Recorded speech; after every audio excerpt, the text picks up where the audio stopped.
Las 5 farsas y patrañas sobre Fernando el Católico. Lo que no es cierto.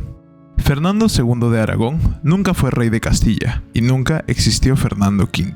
El protocolo del Reino de Castilla determina cuáles son los requisitos para ser reconocido y proclamado rey o reina, incluyendo el juramento en las Cortes, pero en este punto se produce una misteriosa y falsa en los que la mayoría de historiadores castellanos decidieron apoyar y proclamar. Fernando II de Aragón fue rey de Castilla, olvidando datos históricos que han sobrevivido a la destrucción masiva de documentos históricos, y así se crea la mayor falsedad de la historia de Castilla, a la que algunos quieren convertir en la historia de España. Recordemos que cuando no había transcurrido las 48 horas preceptivas de la muerte del rey Enrique IV, su hermanastra, que había perdido el reconocimiento de princesa heredera concedido por el difunto monarca en el encuentro y en el pacto de toros de Guisando, ordenó construir un entarimado en la Plaza Mayor de Segovia para dar el golpe de estado, autoproclamándose señora y reina de Castilla, incumpliendo el protocolo obligado del Reino de Castilla y aprovechando la ausencia de su marido Fernando de Aragón, que poseía tantos derechos como ella. El segundo dato a tener en cuenta es que la totalidad de los cronistas no asistieron al golpe de estado, dada la prisa en celebrarlo, y las crónicas nacieron con meses o años posteriores mediante un increíble cortar y pegar, donde los silencios y las mentiras se cedieron gratuitamente. Con el tiempo ha sido inventado lo que se desconoce, incluso por el mejor historiador de Isabel la Católica, título con el que ha sido asignado hace pocos años a Tarcisio de Ascona, que en realidad es el seudónimo del religioso Jesús Morra Santamaría, que su obra, Isabel la Católica, y en concreto en su página 146 de 7, dice: Fernando llegó a Segovia para celebrar el Año Nuevo, pero tuvo que esperar en Turégano su entrada solemne. Isabel la preparó para el 2 de enero en 1475. Salieron a recibirle los nobles que hacían acudo a Segovia, encabezados por los 2 prelados, el arzobispo de Toledo, Carrillo, y el cardenal de España. En la puerta de San Martín juró los privilegios de la ciudad y en la catedral el juramento del reino. Así era reconocido por Castilla, aunque el problema continuaba latente, como fuego bajo las cenizas. Pues bien, falso, no es cierto. 1. La primera y única catedral de Segovia, la más antigua y la primitiva, estaba situada a la Alameda del Parral, a la orilla del río Eresma, y fue destruida durante la persecución arriana del año 516, por lo que durante muchos años solo quedaron las ruinas. 2. El rey Enrique IV, de 1425 a 1474, pidió el traslado de la catedral a la iglesia de San Miguel, en la actual Plaza Mayor, pero su solicitud fue rechazada por el cabildo. 3. La infanta Isabel, que no princesa, como acabo de recordar, se hizo proclamar reina de Castilla en la iglesia de San Miguel en Segovia, lo que prueba que esa parroquia era el templo de mayor importancia para bendecir el golpe de estado. 4. Hubo que esperar al 8 de junio de 1525, ya reinado de Carlos I, nieto de Isabel I, para colocar la primera piedra en la fachada occidental de la nueva catedral, cuya consagración ocurrió el 16 de julio de 1768 por el obispo José Martínez Escalzo, es decir, 243 años después de haber colocado la primera piedra en la futura catedral nueva. Por lo tanto, aunque a este libro lo firme Tarcisio de Ascona, lo que dice en la página 147 de su biografía, Isabel la Católica no se ajusta a la realidad, porque no había catedral en Segovia ese año y hubo que esperar 243 años. 2. Lo que no se sabe: que la corona de Aragón, por orden de su rey Fernando II, Aragón financió las 3 carabelas de Cristóbal Colón. Luis de Santángel, escribano de ración de la corte de Aragón, era responsable de controlar la economía palaciega mediante 4 libros contables: registro de oficios y sueldos, inventario de bienes, gastos diarios y albaranes. Además, debía buscar financiación para los proyectos del príncipe.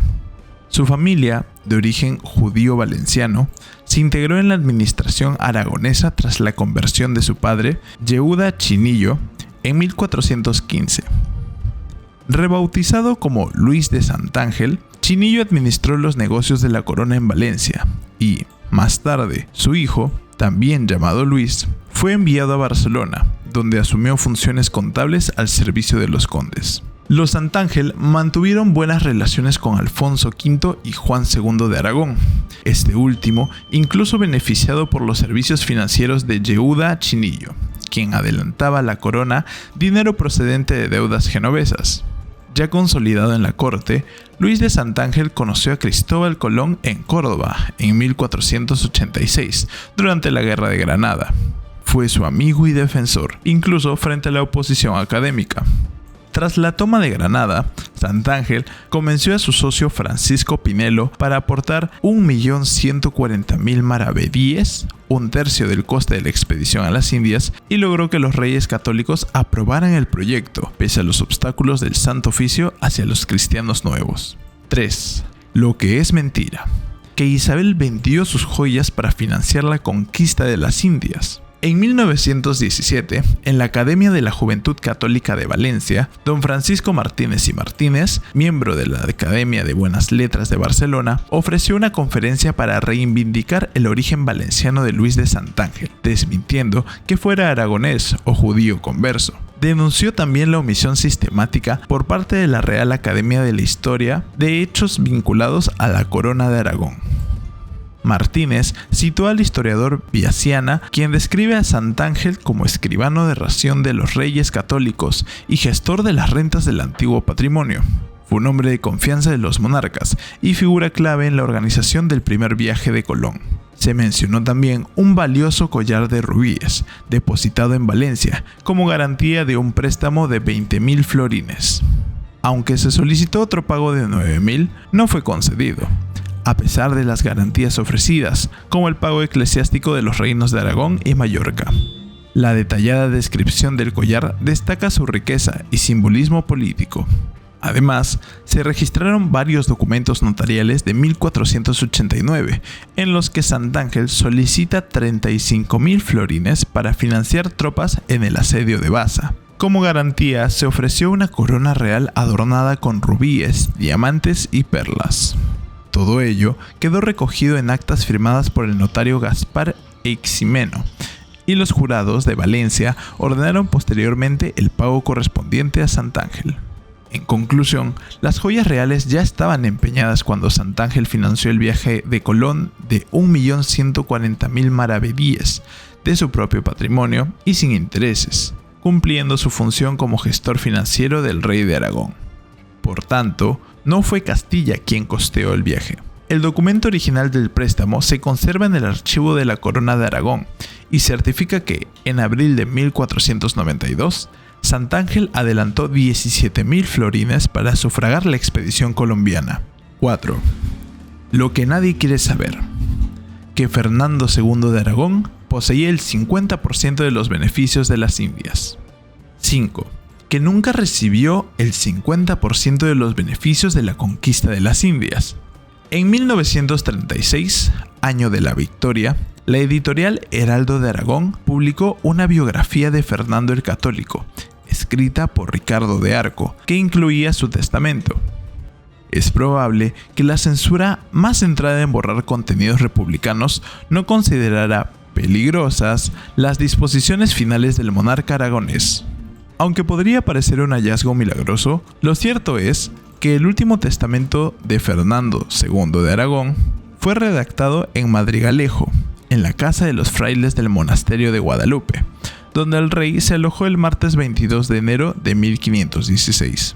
Allí dejó constancia de que aquel era su testamento y última voluntad, válida como tal o como codicilo, y firmada ante Miguel Velázquez Climente, su protonotario y secretario.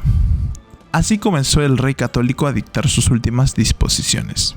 Y aunque para ciertos historiadores oficiales lo ignorado parece inexistente, a veces basta con hojear el documento para que la historia ponga las cosas en su lugar. Doña Juana, heredera universal de la corona de Aragón y de todos los derechos de su padre, dice el rey en su testamento.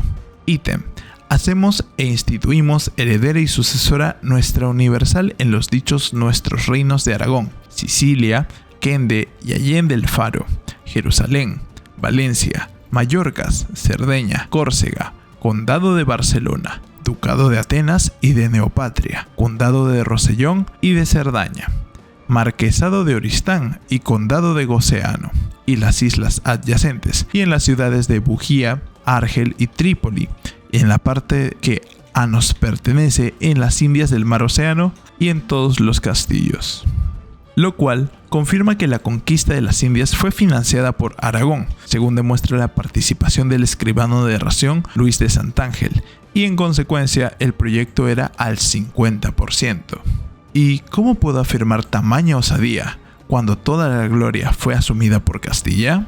Pues continuando la lectura de las últimas voluntades del rey católico, ya que con la omisión más mezquina también se ha ocultado otra información, igual de importante, a tenor de lo que figura en el siguiente capítulo titulado de su último testamento, el cual lleva por título Justificación del segundo matrimonio y nombramiento de ejecutores testamentarios, donde hace referencia a la herencia o legado a favor de su segunda esposa, la reina Germana de Foix, y dice: de manera que luego que nuestro Señor hubiera ordenado de nos llevar de este mundo, la dicha serenísima reina doña Germana, nuestra muy cara y muy amada mujer, con los otros testamentarios y marmesores, nuestros sobredichos que presentes se hallaren en nuestra corte, demanden y vean el libro de nuestra cámara, continuado por el oficio de escribano de ración de nuestra casa, a donde está puesto y continuado todo lo de nuestra cámara, y por aquel tomen en cuenta y razón de ello a nuestro camarero y a las personas que lo tuvieren,